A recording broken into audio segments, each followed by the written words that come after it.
Good morning, students. In this session, I am going to describe anatomy of the uterus briefly. This will be followed by description of two wet specimens of uterus. Do visit my YouTube channel for detailed description about anatomy of uterus. Thank you. At the end of this session, students should be able to describe location, position, borders and surfaces of uterus. They should be able to enumerate and describe parts of uterus and their relation with surrounding structures. Uterus is a thick hollow muscular organ adapted for development of fertilized ovum. It is regarded as central organ of female genitalia, normally situated in lesser pelvis between bladder in front and rectum behind. If we take a sagittal section of female pelvis, from anterior to posterior, the structures are anteriorly posterior to the symphysis pubis urinary bladder, posteriorly located in the pelvis is rectum. Between these two structures lies uterus. The parts of uterus are: uterus is divided into two main regions.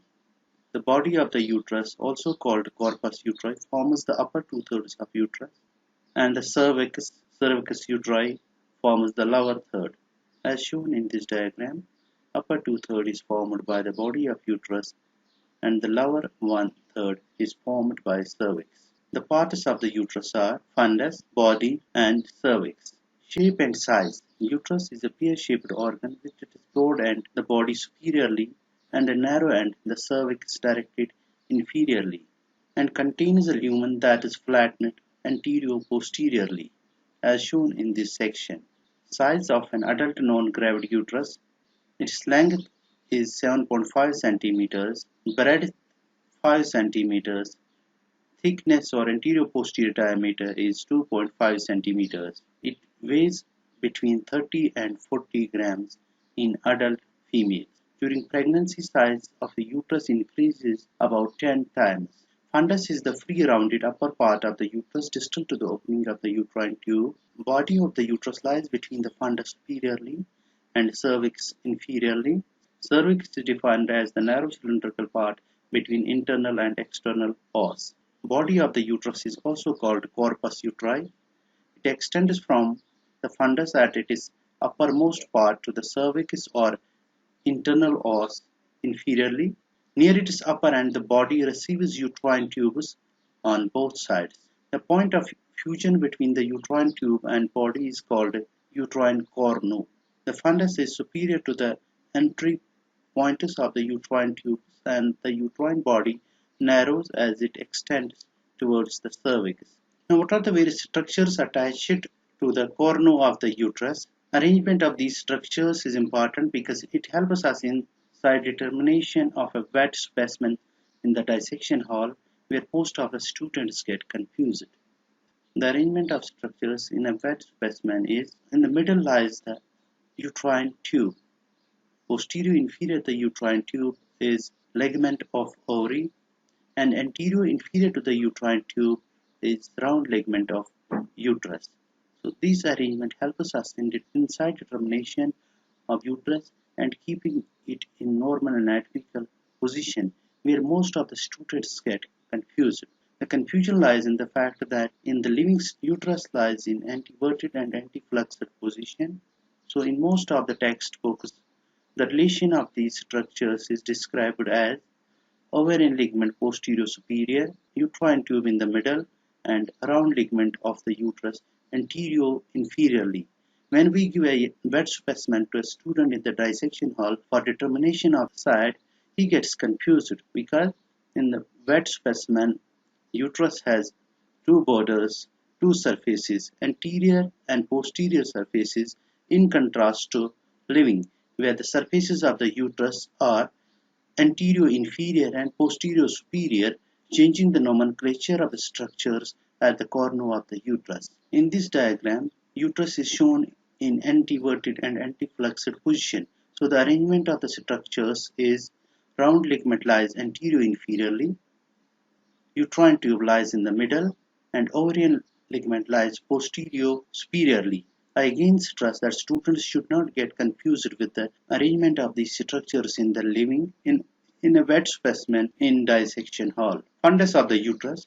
The dome-like fundus is covered by peritoneum, which is continuous with that of the neighboring surfaces. The lateral margins or borders are convex, and on each side their peritoneum is reflected laterally to form broad ligament, which extends as a flat sheet to the pelvic wall. So in this diagram, this is basically a posterior view of the uterus. The various structures attached to the lateral borders of the uterus have been shown. This red arrow, which is attached to the lateral border of the uterus, represents mesometrium or broad ligament of the uterus, which is basically a double-layered fold of the peritoneum, extends from the lateral borders of the uterus towards the pelvic wall. In fact, it has an anterior and posterior layer.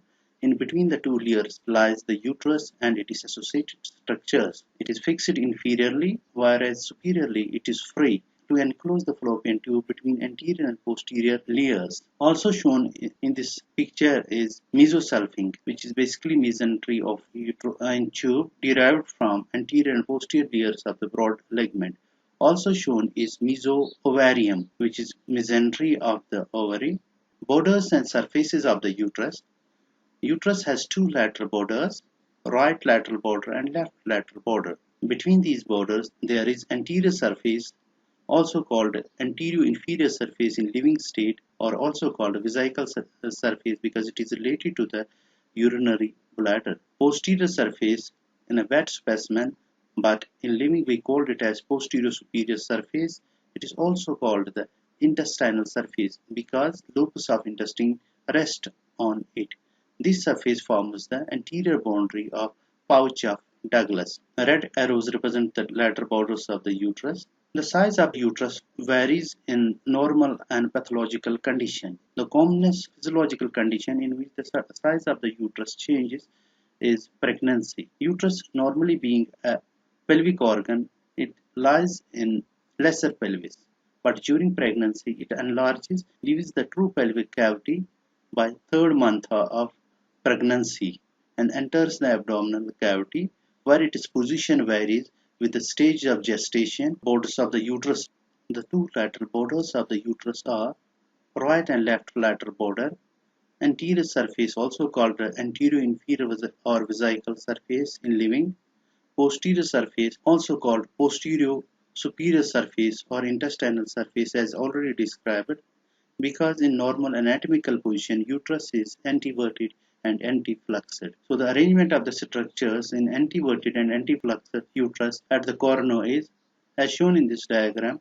Round ligament lies anterior inferiorly, uterine tube lies in the middle, and ovarian ligament lies posterior superiorly. Cervix of uterus. Cervix forms lower one-third of the uterus.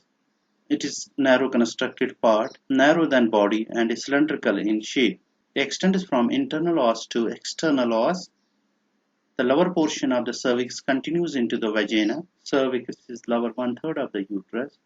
It is regarded as constructed lower part of the uterus. It is narrower than the body and is cylindrical in shape. It extends from internal to the external os. The lower portion of the cervix continues into the vagina, as shown by this diagram. The cervix is divided into vaginal and supravaginal parts. So the part of the cervix which lies in the vagina is called the vaginal part, and the part of cervix which lies above this line is called supravaginal part. The adult non-pregnant cervix is 2.5 centimeters long. It is narrower and more cylindrical than the corpus, is widest at its mid-level and round in section. As shown in this diagram, if we take the sections of the uterus at different levels, body in non-pregnant state has a cavity which is flattened anterior posteriorly. It has anterior posterior surface, but in case of vagina, the cavity is rounded in shape. The upper end of cervix communicates with body of the uterus via internal os, and its lower end opens into the vagina at external os. The uterine tubes are attached to the upper part of the body of the uterus with their ostia opening into the lumen of uterine cavity. The adult non-pregnant uterus is 7.5 centimeters long, 5 centimeters in breadth, 2.5 centimeters in thickness as already said, and it weighs about 30 to 40 grams in non-pregnant state. External os. In nulliparous women, the external os is usually a circular aperture, whereas after childbirth it is in the form of a transverse fillet. There are two longitudinal ridges, one each on its anterior and posterior walls, that give off small oblique palmate folds. These ascend laterally like the branches of a tree. This arrangement is called arborvitae uteri. The folds on opposing walls interdigitate to close the cervical canal. The narrow isthmus forms the upper third of the cervix in non-pregnant uterus. Although unaffected in the first month of pregnancy, it is gradually taken up into the uterine body during second month to form the lower uterine segment, as shown in this diagram. In non-pregnant women, the isthmus undergoes menstrual changes, although these are less marked than those in the body of the uterus. As shown in this diagram, superior arrow represents the body of the uterus. During pregnancy, isthmus forms the lower uterine segment, whereas rest of the cervix remains unaffected. Parts of cervix. The external end of the cervix bulges into the anterior wall of the vagina, which divides it into supravaginal and vaginal parts. The supravaginal part of the cervix is separated in front from bladder by cellular connective tissue, the parametrium, which also passes to the sides of the cervix and laterally between the two layers of the broad ligament. As shown in the simplified diagram, cervix is divided into supravaginal part, which is related anterior to the urinary bladder, and vaginal part, which forms cornices of vagina. Supravaginal part, which is related to the urinary bladder, and vaginal part, which forms vaginal cornices. Vesicouterine pouch. The anterior surface of the uterine body is covered by the peritoneum, which is reflected onto the bladder at the utrovesical fold. This normally occurs at the level of internal os, which is the most inferior margin of the body of uterus. Between the bladder and uterus there is vesicouterine pouch, which is obliterated when bladder is distended. As shown in this diagram, normally a vesicouterine pouch lies between the peritoneum, covering the anterior inferior surface of uterus and superior surface of the bladder. Since the position of the bladder and also the position of the uterus changes with the distension of the urinary bladder, this pouch normally contains loops of gut, but when the bladder is distended, this pouch may get obliterated, as shown in this figure. When the bladder is empty, the vesicouterine pouch is usually empty, but it may be occupied by parts of small intestine. Vesicouterine pouch. The anterior surface of the uterine body is covered by peritoneum, which is reflected onto the bladder at the utrovesical fold. This normally occurs at the level of the internal os, which is the most inferior margin of the body of the uterus. Between the bladder and uterus there is vesicouterine pouch, which is obliterated when the bladder is distended. When the bladder is empty, the vesicouterine pouch is usually empty, but may be occupied by parts of small intestine. Relation of the cervix with the uterine arteries and ureter. This relation between the uterine arteries and ureter is very important surgically. The uterine arteries flank the cervix and the ureters descend forwards, curving under the arch formed by it about 2 centimeters from the cervix. Occasionally this distance may be reduced to 0.5 centimeters. The relation of the arteries to the ureter is not always symmetrical. Less distance and asymmetry of the uterine arteries contributes to the urethral injuries caused during hysterectomy.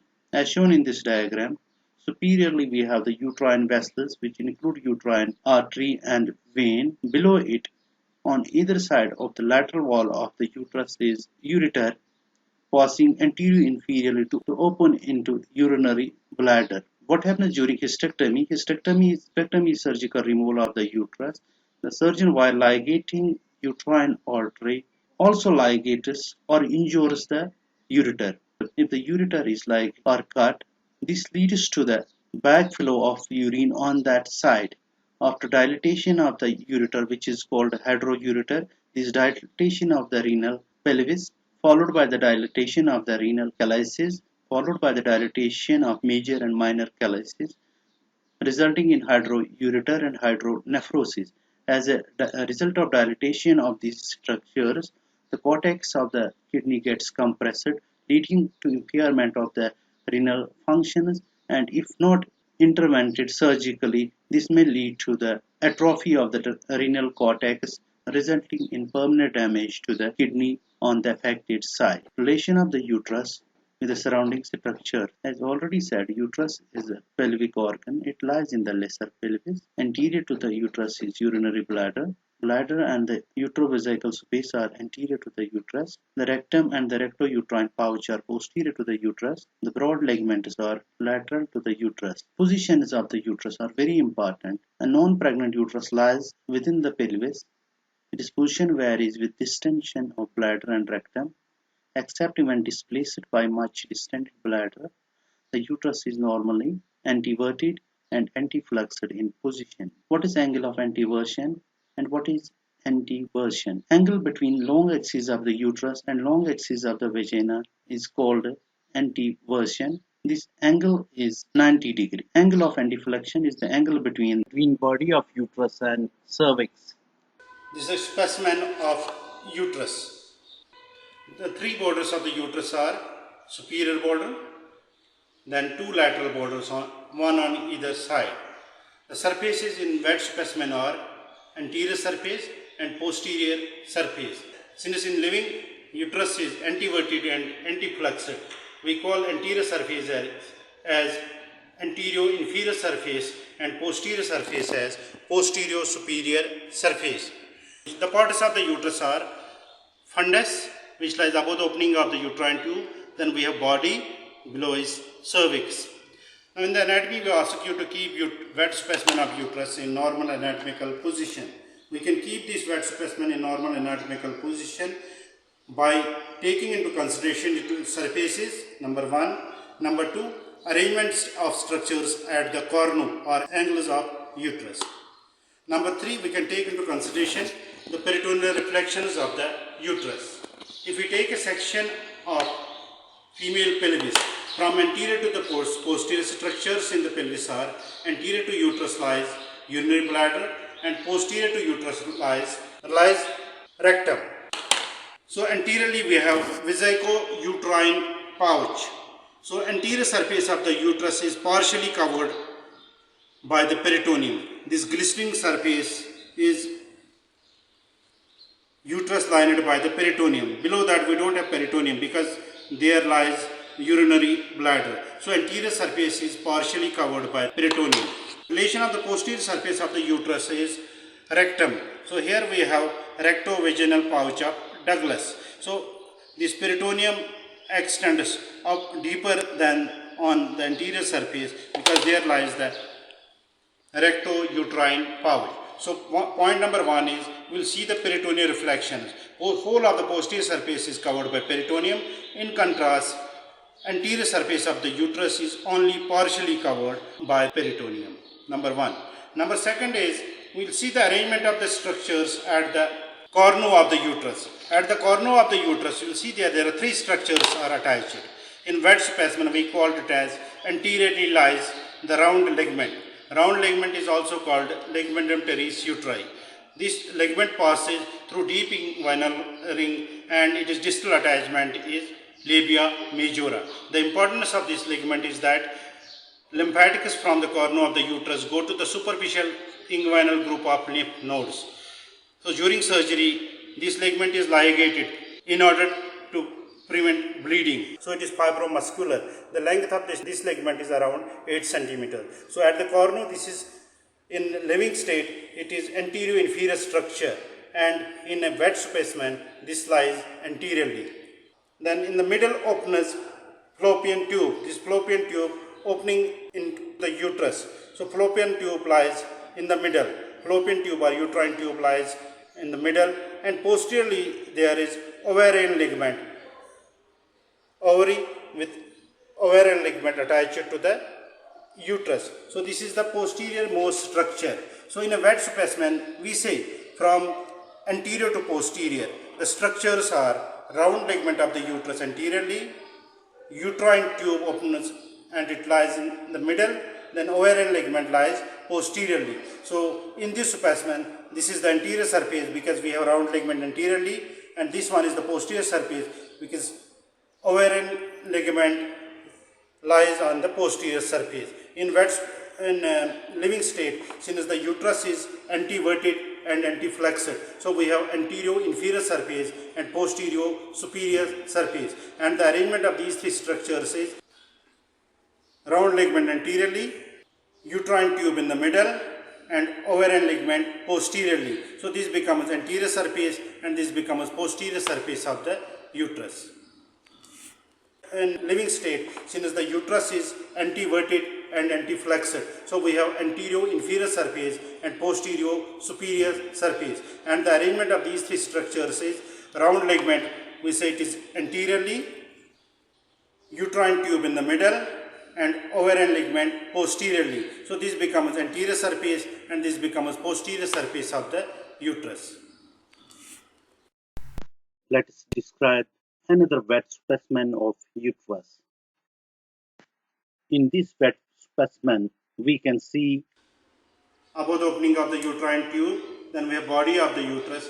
This is the right lateral border, this is the left lateral border, this anterior surface, and this one is the posterior surface. Now how this is anterior surface? Again we will see the arrangement of structures at the corner of the uterus. Here we see round ligament lies anteriorly. This is round ligament lying anteriorly. This fallopian tube open in the middle, and posteriorly lies ovary. So from anterior to posterior there is round ligament, in the middle is fallopian tube, and posteriorly lies ovarian ligament. So this is the posterior surface and this is anterior surface of the uterus. The three borders are superior border and two lateral borders. The surfaces are in living anterior inferior surface and posterior superior surface. Anterior inferior surface is partially covered by the peritoneum, while the posterior superior surface is completely covered by the peritoneum. Surface. Now in the examination we ask you how to keep uterus in the normal anatomical position. The parts of the uterus are fundus, which lies above the opening of the uterine tube, then we have body, below is cervix. Now in the anatomy we ask you to keep wet specimen of uterus in normal anatomical position. We can keep this wet specimen in normal anatomical position by taking into consideration the surfaces, number one. Number two, arrangements of structures at the cornu or angles of uterus. Number three, we can take into consideration the peritoneal reflections of the uterus. If we take a section of female pelvis, from anterior to the posterior structures in the pelvis are anterior to uterus lies urinary bladder, and posterior to uterus lies rectum. So anteriorly we have vesico-uterine pouch. So anterior surface of the uterus is partially covered by the peritoneum. This glistening surface is uterus lined by the peritoneum. Below that we don't have peritoneum because there lies urinary bladder. So anterior surface is partially covered by peritoneum.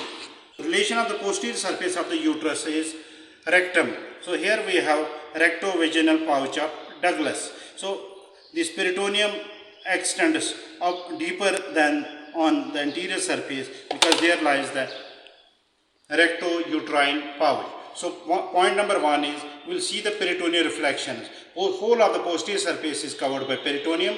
In contrast, anterior surface of the uterus is only partially covered up by the peritoneum. Number one. Number second is we will see the arrangement of the structures at the cornu of the uterus. At the cornu of the uterus, you will see there are three structures are attached. In wet specimen, we called it as anteriorly lies the round ligament. Round ligament is also called ligamentum teres uteri. This ligament passes through deep inguinal ring and its distal attachment is labia majora. The importance of this ligament is that lymphatics from the cornu of the uterus go to the superficial inguinal group of lymph nodes. So during surgery, this ligament is ligated in order to prevent bleeding. Number one. Number two, this ligament, if you see its composition, it is composed of In addition to fibrous tissue, it also contains muscle fibers. So it is fibromuscular. The length of this uterus is, this ligament is around 8 centimeters. So at the corner, this is in living state, it is anterior inferior structure, and in a wet specimen, this lies anteriorly. Then in the middle openness, fallopian tube. This fallopian tube opening into the uterus. So fallopian tube lies in the middle. Fallopian tube or uterine tube lies in the middle, and posteriorly there is ovarian ligament. Ovary with ovarian ligament attached to the uterus. So this is the posterior most structure. So in a wet specimen, we say from anterior to posterior, the structures are round ligament of the uterus anteriorly, uterine tube opens and it lies in the middle, then ovarian ligament lies posteriorly. So in this specimen, this is the anterior surface because we have round ligament anteriorly, and this one is the posterior surface because ovarian ligament lies on the posterior surface. In living state, since the uterus is anteverted and anteflexed, so we have anterior inferior surface and posterior superior surface, and the arrangement of these three structures is round ligament, we say it is anteriorly, round ligament anteriorly as shown here, uterine tube in the middle, and ovarian ligament posteriorly. So this becomes anterior surface and this becomes posterior surface of the uterus. Thank you for watching this video.